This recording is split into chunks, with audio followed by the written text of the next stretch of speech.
Hi, I'm Claire from Wild Ginger Running, and this is my windproof jackets test for trail and ultra runners. So I've tested 6 jackets to suit every budget from £13 to £100, so keep watching to see which one would be best for you and which one is the overall winner. First, I'll explain the difference between a windproof and a waterproof and why you might want to add one to your trail and ultra running wardrobe and what features to look for.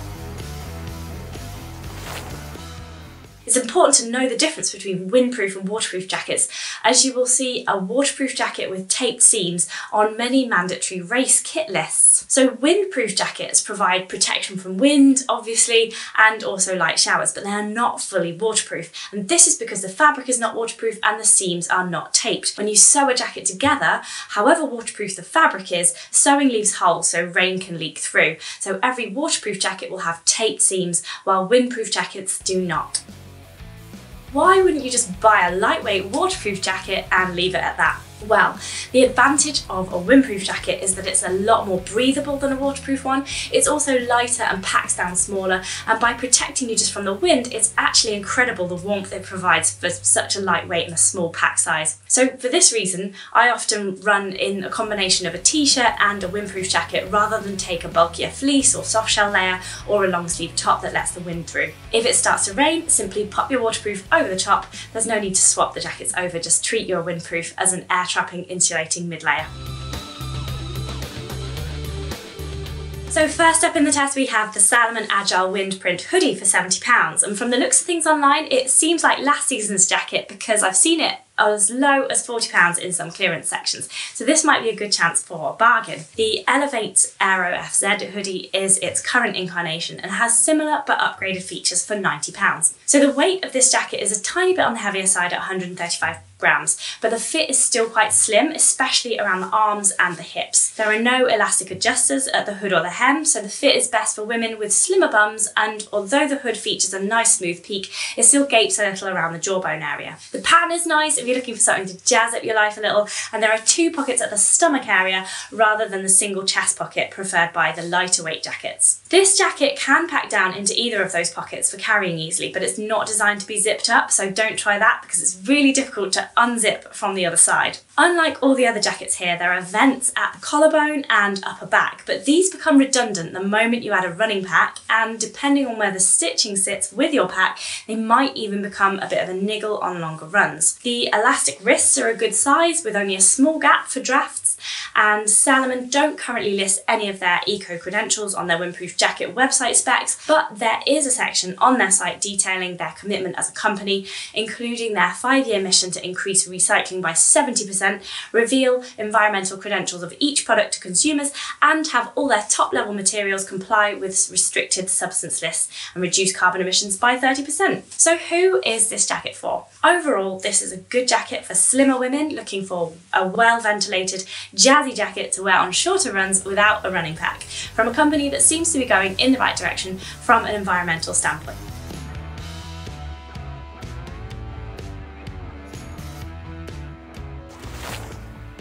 Next up is the Kalenji Wind Run jacket for £13. Wow, the price of Decathlon's own brand jacket is astounding, which is great for runners on a budget.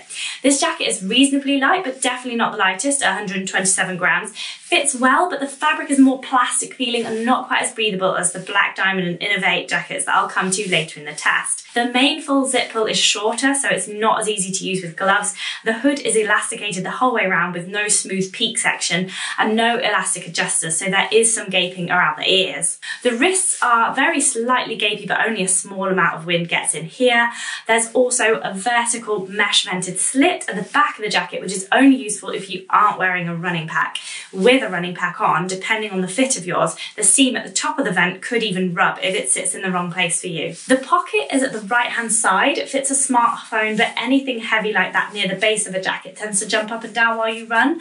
The pocket also runs backwards, so it's less of a comfortable angle to access. However, the jacket scrunches down really easily into this pocket, and there's a glove compatible 2-way zip to secure it into a nice small package, and it then has a nice wide elastic across it so that you can hold it easily in your hand, but it could do with being tighter for a snug fit. The price is like great value for a product that does a reasonable job, but this jacket is not part of Kalenji's eco design range, which includes, and I quote, products from eco-friendly materials using earth-conscious processes. As a brand, Kalenji is promising to reduce its impact on the environment, pledges to obtain 100% of its cotton and polyester from sustainable sources by 2020 and 2021 respectively. So who is this jacket for? Runners on a budget that aren't looking for perfect features or high breathability and don't mind if it's not part of Kalenji's eco range. Now we have the Ron Hill Momentum Afterlight jacket, £75. This is the heaviest of the jackets here at 168 grams. It's a generously sized fit in the arm and the upper body, and there's even a slight stretch to the fabric, but it's still a little tight around the hips with only a small amount of elastication at each side. The elastication at the wrist is good with only a small amount of gape for wind to enter via, and you feel very secure and warm and protected from the wind and light showers in this jacket. But its main selling point is its excellent reflectivity in an unobtrusive zigzag lines throughout the outside of the arms and the upper torso, and large strips horizontally across the chest and vertically down the back, which is great for visibility at night, especially if you start on the roads before you hit the trails. So the short zips are not as easy to operate with big gloves on, and there is one large side pocket on the bottom right. The jacket fits into this, but it's not designed to, so don't zip it up as it's difficult to unzip again from the other side. Inside the jacket, this pocket isn't sewn up at the top, so it creates a sort of secret inside pocket, but with no closure. Could be handy for a snack, but not car keys, as lesson number 1 of trail running is never put anything very important into a pocket with no zip or Velcro closure. The hood fits snugly around the head with no gaps, even though it doesn't have any elastic adjusters, and the smooth peak ensures that no rain drips through the elasticated crinkles. Another nice touch is that the hood can be rolled down and secured with a popper, so it doesn't flap about in the wind. There is nothing about Ron Hill's environmental practices on the website, but I emailed them for more information, which should be coming to their site later in the year. Ron Hill use a great many Blue Sign approved fabrics, and they're increasing the amount of recycled polyester into their swing tags and polythene bags. They will all be recycled from spring-summer 2021 onwards, and their new Revive range uses recycled yarn. So who is this jacket for? This jacket would suit those who need a highly visible jacket to run on both roads and trail, and who appreciate a well-fitting hood but aren't worried about a slightly heavier weight and a larger pack size, from a company upping their environmentally friendly practices. So now we're halfway through this review. If you're enjoying it so far, please hit the like button and add a comment below and subscribe to Wild Ginger Running. It's free, as there are more gear tests to come on this channel. So thank you, and now time for the last 3 jackets.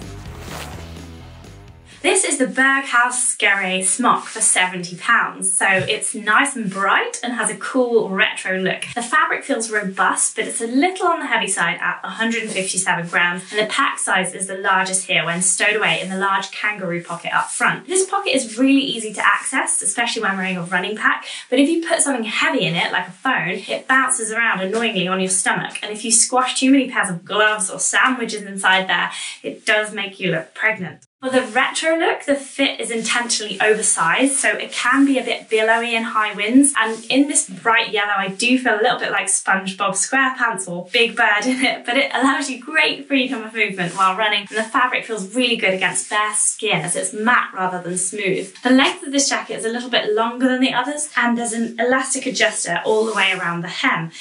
So when you pull this in, it actually reaches down below the base of your bum and gives you that little bit extra protection. The hood has a smooth peak and an elastic adjuster at the back so that you can cinch it in around your head to fully batten down the hatches in windy weather. The main downside of this jacket for me, other than the weight, is that I prefer a full zip on any running jacket.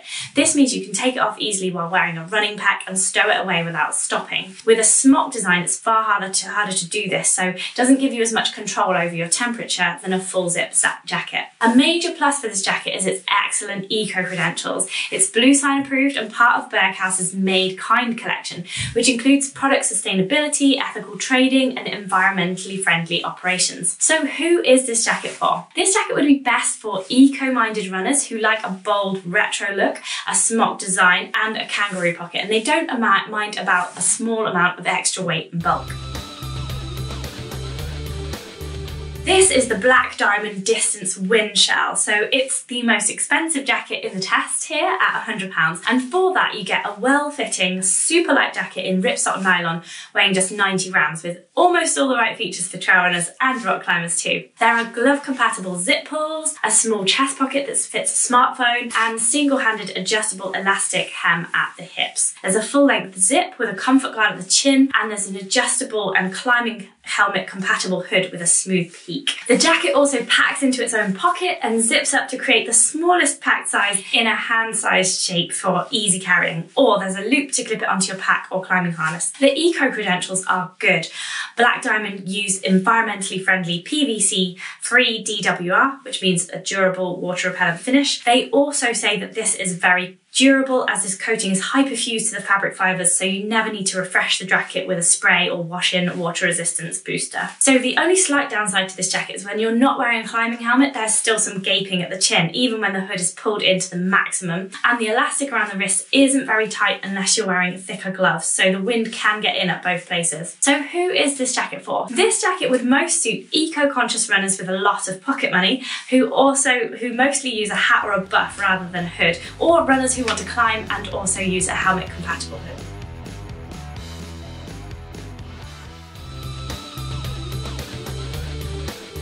So now we come to my favourite, the Inov-8 Windshell FZ. Retails for £80, but I've seen it for £50 online, so you might be able to pick up a bargain if you know your size. It's the lightest here at a tiny 83 grams, thanks to the high quality Pertex Quantum windproof fabric with mini ripstop squares, and it packs down incredibly small. The purple fabric on the back and under the arms is more breathable, which is great for running, especially with a pack on. There are 2 reflective logos and a strip for 360-degree visibility on road sections. The fit is the best here for women in my opinion. It's true to size with full freedom of movement. The fit at the hips is perfect, in at the waist, out at the hips, with a good amount in the elastic around the slight drop tail at the back to create an effective wind barrier. Even when you use the thumb loops, the arm length is still long enough. I like thumb loops for that extra hand and wrist warmth that they provide, especially as the elastication at the wrists of all these windproofs do leave a slight gap that wind can enter through. The zips have a long, glove-friendly cord pull, and on the main zip there's a comfy chin guard and a popper at the sternum, so you can actually open the jacket further for more ventilation without it flapping all over the place. And this is a really nice touch that none of the other jackets have. The single chest pocket has a hole for a headphone cable, which is another nice touch that no other jacket here has. And there's an elastic band inside, which I presume is for keeping a smartphone in place so that it doesn't move up and down as much inside. Either that or it's for securing the jacket when it's stashed inside the pocket, as there is no two-sided zip for this. Don't try closing the pocket with the zip upside down, it's really hard to get it undone again. Finally, the hood, not adjustable, but one of the best fits in the test. Just like the Ron Hill hood, it fits neatly around the head with no elastic adjustments. There's a smooth, slightly stiffened peak to prevent drips down the face, and it can be rolled away and stored when not in use with a popper to prevent flapping. So Inov-8 don't add any specific environmental details for this windproof, but the company has a whole section of their website dedicated to their environmental concerns. They've surveyed their company to assess its impact on the planet, and they list the steps they're currently taking to improve, and this includes using renewable energy, reduced impact freight, green packaging, minimising waste and harmful chemicals, and promoting recycling. So who is this jacket for? In my opinion, this is hands down the best jacket for everyone. It's super light, it packs down very small, has all the best features, and it won't break the bank, especially if you find it in the sale. And it's from a company clearly invested in environmental sustainability. So the Inov-8 Windshell FZ gets the Wild Ginger Running Best in Test award. If I had a party popper, I would pop it now. Thanks for watching this review. Let me know what your current favourite windproof jacket is, or which one you decide to go for based on this video. So I will now be wearing this jacket for many, many runs, so remind me in the comments below to update you on its long-term durability in a year's time.